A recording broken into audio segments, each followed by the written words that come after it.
Üle kogu planeedi toimub palju relvastatud konflikte.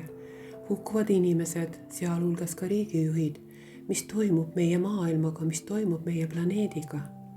5. märtsil kell 20.00 räägib otse-eetris rahvusvaheliselt tuntud Ukraina Tehnoloogiliste Teaduste Akadeemia akadeemik, teadlane, filosoofiateaduste doktor, psühholoog, parapsühholoog, teadvuse anomaalsete võimaluste uurija Natalia Rodina praegu toimuvatest protsessidest planetaarse kogukonna vaatenurgast ning vastab küsimustele, mis on selle põhjustanud ja mis edasi saab.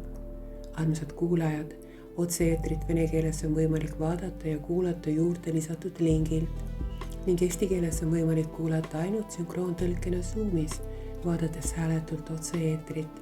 Otse-eetri link ja eestikeelne sünkroontõlke link on lisatud kõige algusesse.